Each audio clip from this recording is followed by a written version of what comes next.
Sorry about that. Hello, everybody. My name is Tom Burns, and welcome to the stream.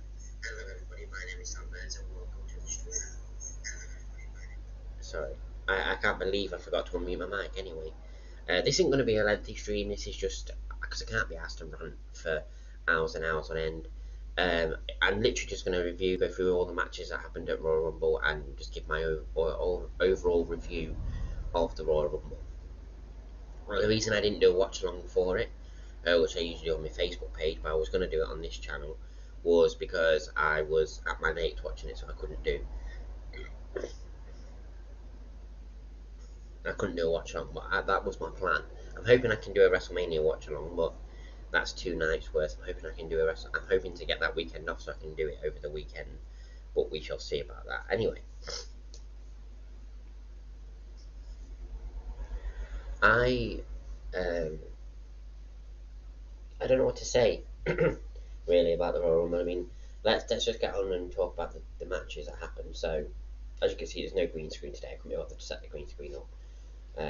Takes a lot of work, and it was it's going to be a lot of work for a stream that's probably going to be about 10-15 minutes long. So I just couldn't be bothered. But anyway, yeah. So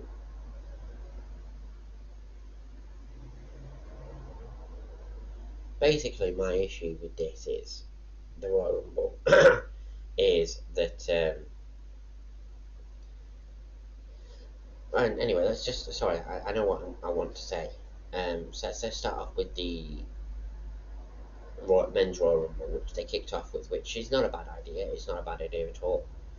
I don't disagree with that. The men's Royal Rumble, in all honesty, in my opinion, and I feel like having looked, the reason why it took me a few days to get to this after the Rumble, and I didn't do it the day after or anything like that, which is what I was planning on doing, is because I'm in an iron whether to do this at all, because in my, from what I've seen of other people's opinions and stuff like that on Twitter and videos people have made and stuff like that, I feel like I'm in the minority when it comes to my opinions on the Royal Rumble. But I thought, you know what, fuck it, I'm going to give my opinions on the Royal Rumble because I'm allowed to have opinions. So basically, my my opinion on the men's rumble, and I am in the minority of this, I thought it was absolutely god awful, one of the worst rumbles I've ever watched. Story wise, with some of the stories in that rumble, it was brilliant. It was good to see Edge come back when the Judgment Day was in. It was predictable, but it was good to see it anyway. It was good to see him eliminate two of the Judgment Day. It was obvious the Judgment Day were going to get involved to eliminate Edge as well. It's obviously set up a match between Edge and Finn Balor at WrestleMania. It was good to see Beth return when Rhea had come out to attack Edge and help the Judgment Day. It was good to see Beth come back, which I thought that would happen in the Rumble. That's another story that I'm going to get to when I get to the Women's Rumble. But anyway, storyline wise, the Rumble was actually okay, but it was still a god awful Rumble. It was full of predictability. It was boring. There was hardly any surprises. The surprises we did get were mediocre at best. Sorry, I love Booker T, but he is not a good surprise because it wasn't a surprise. We knew he was going to be in it. You know what I mean? So you can't class that as a surprise. Logan Paul, I don't mind. He's great in the ring, but he weren't exactly somebody I want in the Rumble. And who was there was another surprise as well. There was three. Obviously, an Edge returning, but that wasn't a surprise either. So ultimately, the only surprise we had was Booker T, because Logan would be counted as a return, and so would Edge. It was god awful, and it seems to be happening year on year now that there's less and less surprises, and more entrants are getting announced for the Rumble. WWE need to stop this. They need to stop this. This is not. People will watch the Rumble regardless as to whether you announce the entrance or not, because people are more likely to watch if you don't announce the entrance, because they're going to be like, oh, I wonder who's going to turn up. If you announce the entrance, people are less likely going to watch because they're going to be like, oh, I can see who's in it, I know who's going to win it, and they're not going to bother watching it because they know who's going to win it. And in all honesty, if you had said to me, if I had said to you, right, I'm not going to watch the Rumble, but the next day, I won't look at any results, but the next day I will tell you who has won, what match, and what has happened during the Rumbles, I could have told you every single thing because it was that predictable. Anyway, let's get back to the men's Rumble. So yeah, it was predictable. It was boring. There was predictable surprises, and as much as I like the fact that Cody won, obviously Cody winning was predictable, but I don't mind that. That part I don't mind because it was the right person. The right person won. So yeah, a god awful men's rumble. Not the best way to kick off the Royal Rumble. You think it would be the best way to kick off the Royal Rumble? It's a men's Royal Rumble match. No, it was a bad way to kick off the Royal Rumble. Anyway, then you've got two matches that pretty much seemed like filler matches between Rumbles. So you had Bray versus LA Knight in the pitch black match, and then you had Alexa versus Bianca. So let's talk about the Bray versus LA Knight match, right? It was great to see Bray back in the ring. It was great to see Bray in a match and stuff like that. And it was, it was an interesting match. It's a match that none of us had seen before, but it didn't live up to its hype. Basically, it was a normal no holds barred match with the lights a funny colour. It wasn't a pitch black match. It wasn't pitch black at all. It was more. I don't even know what you class it as, but it certainly wasn't a pitch black match. I know they couldn't really have a pitch black because how would we see it? But still, it didn't live up to its hype. It was over far too quickly, and for it to be Bray's first match back in well over a year, and his first match back since returning on TV, that is, it didn't live up to its hype, and that's not Bray's fault. That's nothing to do with Bray. Bray is still, in my eyes, fantastic. He's still, the master when it comes to character creation and everything like that. I truly believe. But it seemed just like a filler match. They rushed it and they ended it quickly, and I was just like, okay, like I didn't really get much enjoyment out of it, and that's nothing to do with Bray. That was WWE's fault. They should have just kept it as a normal no holds barred match and let them beat the hell out of each other, and that was it. To build up this match that we've never seen before, this pitch black match, and none of us knew what was coming, none of us knew what was going to happen. To then have it be it as a disappointment as it was just stupid from WWE. But anyway, so that's that one. Bianca Belair versus Alexa Bliss. It was a decent match. Not a lot happened in it, not as much as I thought was going to happen in it. The person who I thought was going to win won. It did seem to end relatively quickly as well. It went from Alexa being on the attacking Bianca, looking like she was getting some momentum behind her, to all of a sudden Bianca picking Alexa up without even really knocking her out or doing anything beforehand. So Alexa would have easily been able to get out of it realistically. So it went from Alexa beating up Bianca to Bianca picking Alexa up and putting her down for the KOD, and then that was it. It just ended really quickly, and it was really weird because I thought, well, hang on. Literally a minute before the match ended, Alexa was on the attack and building momentum. Bianca did this move out of nowhere, didn't even have to do anything, and it's not a move that you can just like. It's not like the RKO where it literally can come out of nowhere. It's a move where you actually literally have to pick up the person, have them on the shoulders, have them on your shoulder, have them on your shoulders for about 5 seconds so you can adjust them to get ready for the move, and then you do the move. If you're not knocking the person out, if that person is fully aware, they're going to be able to get out of that easily, realistically. If I'm on somebody's shoulders and I'm fully aware and I know what's going on and I've not been knocked silly or anything like that, I know I know what's coming next, and I'm going to fight with all my might to get out of it. Alexa didn't do any of the kind, and she just took the move. It made no sense, and it made Bianca look bad, and Bianca is not bad in the ring. And it made Alexa look bad, and Alexa's not bad in the ring. So yeah, they were just filler matches, and it's not fair on any of them, because think about the people you had in them matches. You had Alexa Bliss and Bianca Belair, two of the best women in WWE right now, in a match at one of the biggest pay-per-views of the year. They should have got a lot longer. You had Bray Wyatt in his first match since coming back. I know they probably wanted to win the match quick because they wanted to make Bray look dominant, but they didn't need to do that. The match ended. After match ended and Uncle Howdy did that thing. That was interesting. That was weird. But and it it was weird, but it was interesting. So at least they had that little bit of interesting. At least that little bit was interesting. But anyway, we get onto the Women's Rumble, and I don't even know where to start with the Women's Rumble. The Women's Rumble did have a few more surprises than the men's, but it always usually does. You had a few women from NXT, Roxanne Perez, for example. I really like Roxanne. She's the NXT Women's Champion. A lot of people give her shit for becoming the NXT Women's Champion, but I think she's brilliant. I really like her. I don't think there's any issue with her. You know, there was Chelsea Green. That was a nice surprise. I quite like Chelsea Green. I don't think she deserved to be eliminated as quickly as she was, but hey ho. And then I'm trying to think of the other surprise. Of course, I'm trying to think of the other surprises before I get onto the last surprise.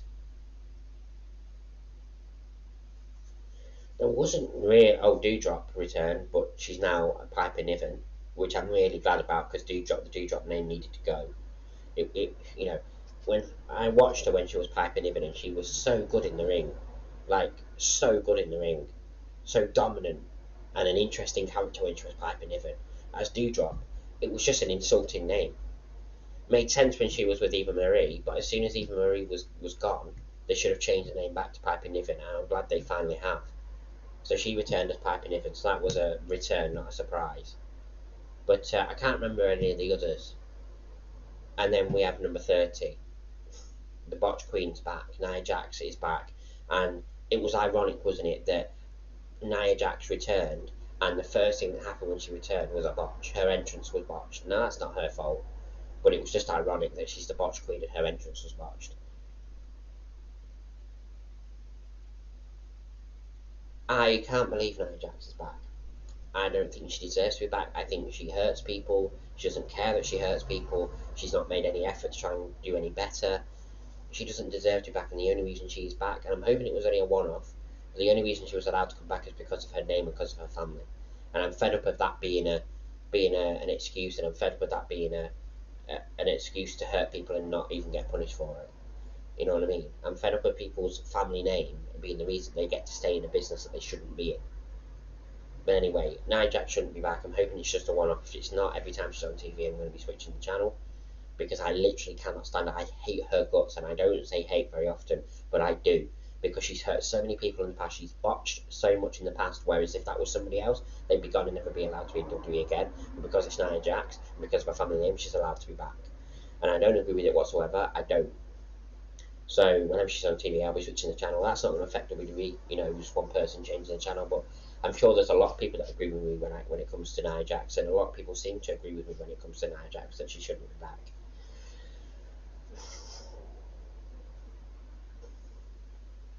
And then you have the winner of the Royal Rumble. I have never really been pissed off when it comes to a winner of a Royal Rumble before. Never. Even when Roman won the Rumble and people were booing him, I didn't disagree with that. I quite like Roman. I quite like that character of Roman's. I didn't find it boring. Just like I've never found John Cena boring, which a lot of people did. You know what I mean? But the thing is, for me, with Rhea winning, usually when it comes to a Royal Rumble winner, they have done something to earn that. They've either been ignored for a long time and they've built a fan base behind them and they go on and win, or they've been in momentum the whole previous year. They've built up themselves and then they win.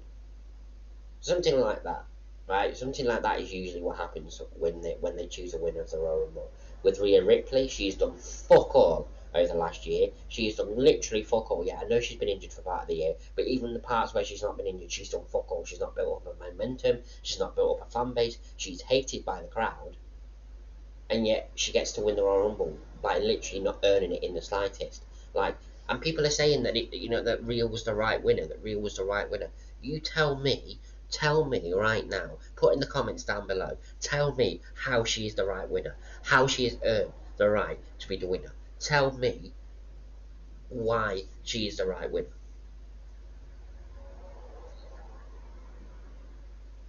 You know what I mean? Tell me why she's the right winner. She's done fuck all over the last year. She's not earned it in the slightest. If anybody should have won that Rumble, it should have been somebody like Liv Morgan, or I'm trying to think of somebody else who was in the Rumble who should have won it. Liv Morgan, or maybe, I don't know. But not only did Rhea win it, she won it from the number one position. What right has she got to earn that sort of accolade? She's done fuck all. So it really pissed me off, and it put a sour note in my mouth to the point where I nearly switched the Rumble off at that point. But I thought, you know what? No, I'll give the main event a chance because I knew something big was going to happen. So moving on from the Women's Rumble, we'll talk about the main event. The main event, the match itself was fantastic. Of course, Roman won, as we all thought he would do. I thought there might be a chance this time he might lose. I might have thought something might have cost him or something, but no, he won. And I thought he might do, but I was hoping that he wouldn't. But of course he did, and I didn't really have an issue with it as much as I usually do. It was after the match. It was after the match that was the best thing for me. The storyline between the Bloodline, Sami Zayn, it was fantastic.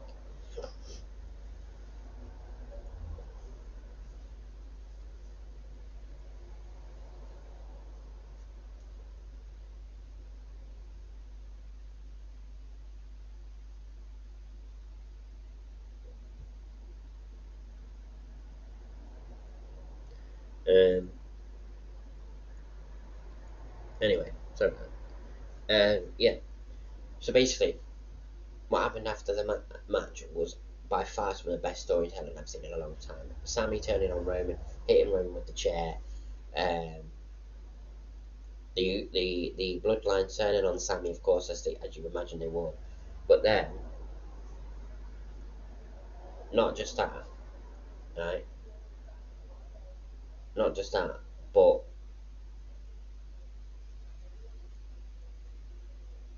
um, not just that, but then Jey Uso walking out of the Royal Rumble, leaving the Bloodline in the ring, looking up at disgust at Jimmy, Solo, Paul, and Roman.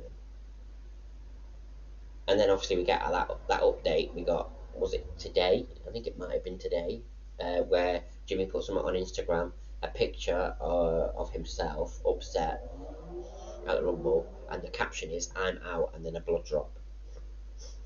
So it's obvious what that means. It means he doesn't want to be part of the Bloodline anymore. So Raw is tonight. We're very interested to see what happens on Raw tonight. Hopefully they'll continue that and won't leave it till SmackDown. But yeah, I mean that's really it. That's all I have to say about it. You can hate on me for the things I've said. You can call me a hater. You can say that it was a brilliant Rumble. That what I have no reason to complain. In my opinion, I have all the rights to complain. It was one of the worst Royal Rumble pay-per-views I've seen in a long time. And the only thing that saved it was the main event, and that is saying something because I'm not a fan of Roman. But literally, the only thing that saved it was the main event and what happened after the main event. That's literally the only thing that saved it for me. For me, at the best I can give it, and this is the absolute best, a 5 out of 10.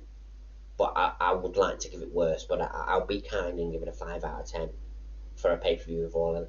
And it saddens me to say this, but I do believe Vince is back in charge because that very much felt like a Vince pay per view. Because before Vince was out of control, before Vince retired, he hit the pay per views were mediocre at best.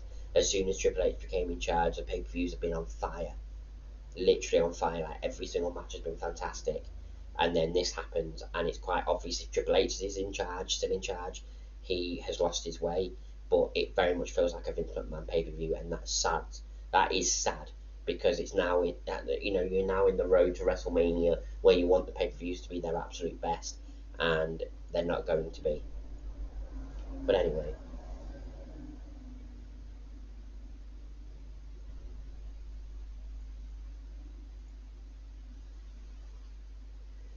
I hope you all enjoyed this video, this rant. I had to do it. I had to say my opinions. I am sort of in a minority with some of the things I said, especially the Rhea Ripley thing winning the Rumble. Everybody seems to think it's the right decision. I think it's the complete wrong decision. It was predictable, which of course Cody's one was predictable, but he deserved to win it. Rhea's was predictable, and she didn't deserve to win it. You know what I mean? That's my issue here. Anyway, I hope you enjoyed the video, and I told it wasn't going to be a long stream. It was longer than I actually thought it was going to be. Hope you enjoyed it, and I'll be back with my next episode of my podcast coming very soon. Look out in the community tab because in the next couple of days I'll be revealing what the second episode of my podcast is going to be about. and my second episode of my podcast hopefully will be happening at some point this week. Okay, hope you enjoyed this video, and I'll see you for the next video very soon. Bye bye.